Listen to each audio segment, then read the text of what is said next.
Pada pertemuan kita kali ini, saya akan berbicara mengenai tujuan mengapa evaluasi sebuah khotbah itu perlu untuk dilakukan. Kalau di dalam video kita yang lama, kita bicara mengenai pergumulan alasan mengapa evaluasi itu perlu.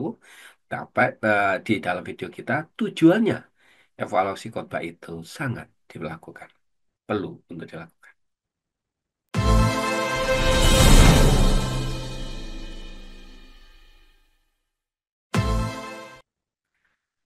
Evaluasi sebuah khotbah perlu untuk sangat perlu bagi seorang pengkhotbah. Tujuannya yaitu untuk pertama, untuk menilai kesetiaan kita pada teks Alkitab yang diuji.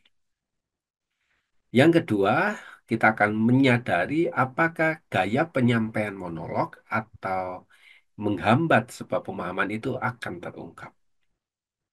Dan yang ketiga, kita akan melihat sebuah aplikasi sebuah khotbah yang benar-benar bisa menolong jemaat untuk bisa bertumbuh di dalam pemahaman dan pengertiannya di dalam menjalani kebenaran daripada Alkitab. Dan juga untuk membentuk sikap kerendahan hati dalam kita mempersiapkan sebuah kerohanian di dalam diri seorang pengkhotbah. Pertama, saya ingin mengulangi kesetiaan, kedua, gaya penyampaian, ketiga, aplikasi khotbah, dan yang keempat adalah kerendahan hati. Dari yang keempat ini membawa kepada kita sebuah alasan. Alasannya adalah yang pertama, pengkhotbah itu adalah seorang hamba firman, bukan pemilik mimbar. Bapak Ibu, Bapak Ibu saudara-saudari mengevaluasi sebuah khotbah itu akan menjaga para pengkhotbah untuk tetap setia pada mandat ilahi. Apakah mandat ilahi itu? Yaitu kebenaran yang ada di dalam Alkitab. Apa yang menjadi inti daripada Alkitab? Apa yang menjadi fokus daripada isi Alkitab? Bukan hanya sekedar retorika komunikasi pribadi dari seorang pengkhotbah. Bapak Ibu saudara-saudari, hal ini begitu sangat penting. Kalau tidak, kita akan memandang apa yang kita sampaikan setiap hari minggunya atau di hari-hari yang lain. Ketika kita menyampaikan khotbah, itu adalah sebuah pergumulan pribadi. Sebuah ide-ide pribadi yang kita beri nilai, yang kita beri masukan di dalam Alkitab. Dan yang kedua, Bapak Ibu Saudara-saudari, bagi seorang pengkhotbah, pengkhotbah yang baik itu lahir dari sebuah proses belajar yang terus-menerus. Mengevaluasi akan membantu bagaimana seorang pengkhotbah itu mengidentifikasi sebuah kekuatan, sebuah kelemahan, tetapi dia juga akan memberikan sebuah peluang secara objektif di dalam diri dia menyampaikan sebuah khotbah. Tentu Bapak Ibu berpikir memang ada satu sisi seorang pengkhotbah itu memiliki talenta di dalam dia berkomunikasi. Kalau dia ngomong, kalau dia berbicara begitu sangat-sangat enak, mudah untuk dicerna, begitu sangat fasih di dalam berkomunikasi. Tetapi kemampuan dia untuk memahami sebagai mencari nilai kebenarannya, mencari eh, apa yang menjadi pesan utama di dalam Alkitab, itu pun dia harus dilahirkan dari sebuah proses yang disebut dengan belajar.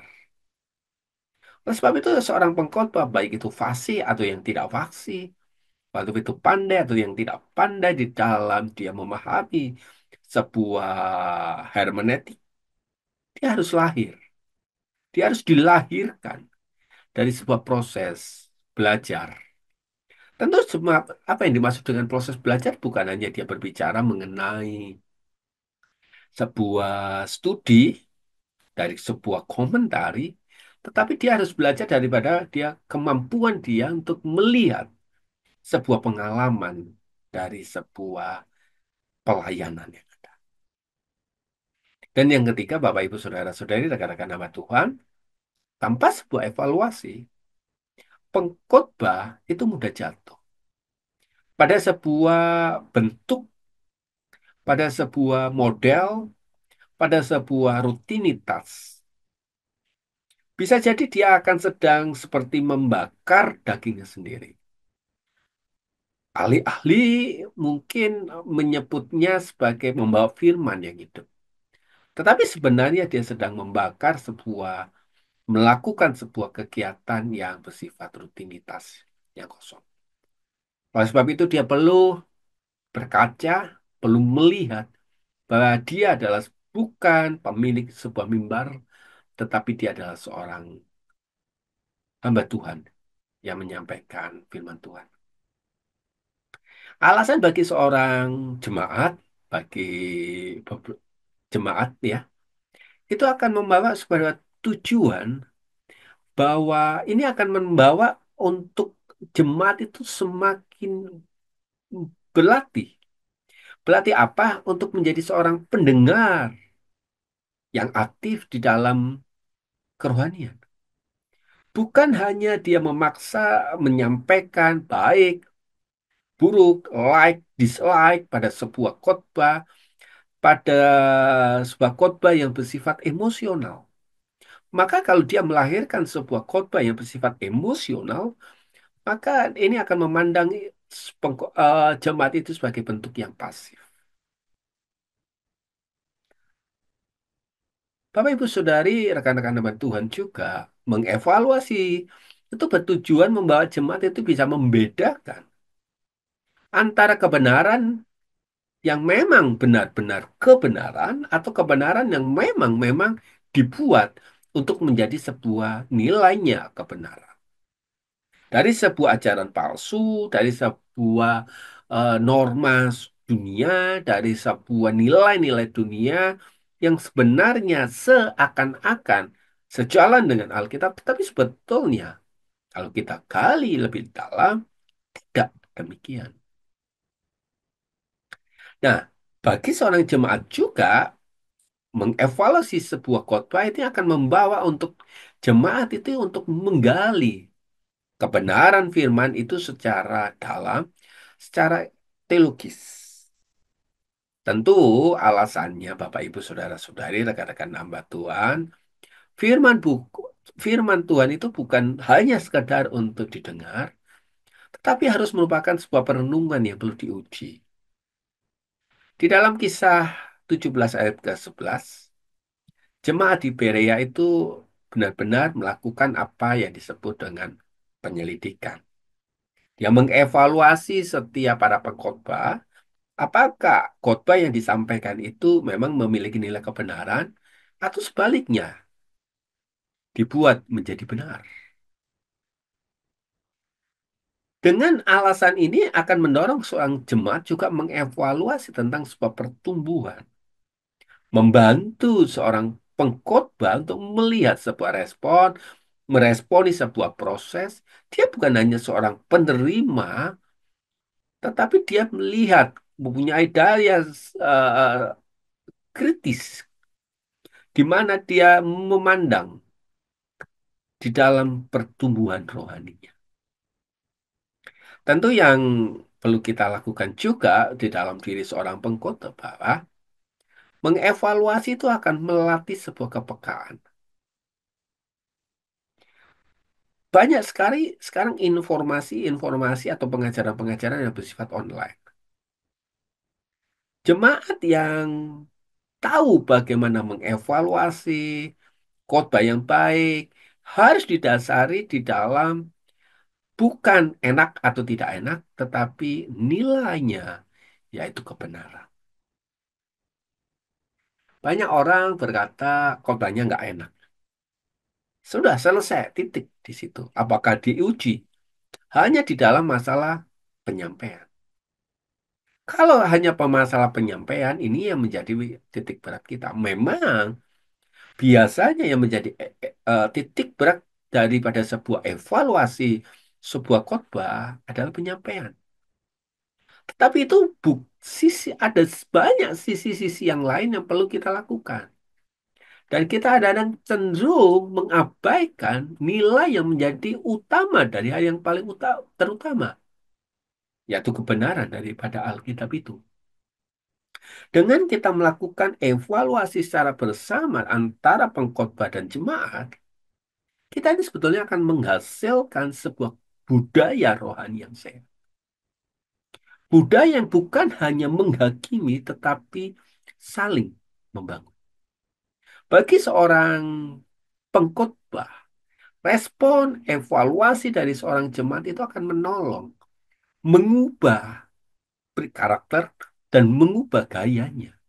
Tetapi pada sisi jemaat ini juga akan mengubah bagaimana dia harus berupaya mendengarkan dan juga berupaya untuk melihat apa-apa yang harus saya lakukan evaluasi. Keterbukaan umpan balik inilah yang menjadi titik kesehatan rohani yang sehat. Di dalam kita melakukan evaluasi sebuah khotbah, maka ada yang perlu kita sampaikan, yaitu disebut dengan kasih dan hikmat.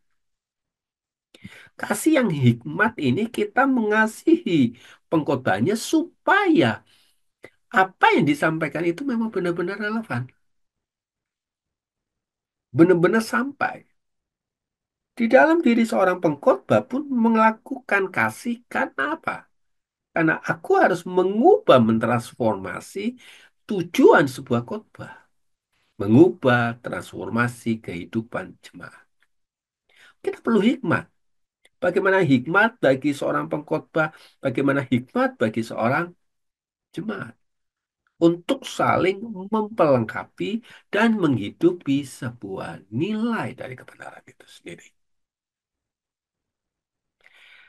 Bapak, Ibu, Saudara-saudari, saya ingin menutup pemahaman pada edisi kita yang kedua ini adalah gini. Khotbah itu bukan hanya tentang bagaimana ia disampaikan, tetapi juga tentang bagaimana ia diterima, dihidupi oleh seorang jemaat. Itulah pergumulan seorang pengkhotbah. Jadi fokusnya baik, ayo kita bangun bersama-sama sebuah evaluasi itu supaya apa yang disampaikan oleh seorang pengkhotbah itu diterima oleh kita, dihidupi oleh kita. Dan kita pun dari sisi jemaat harus menerima diri seorang pengkhotbahnya dan menghidupi bersama-sama di dalam pergumulan sang pengkhotbahnya. Kiranya Tuhan membukakan cakrawala dalam diri seorang pengkhotbah dan diri seorang jemaat supaya berjalan bersama, melihat bersama tentang kehidupan kita, em, supaya khotbah itu bukan hanya disampaikan tetapi benar-benar diterima dan dihidupi. Tuhan Yesus memberkati kita. Amin.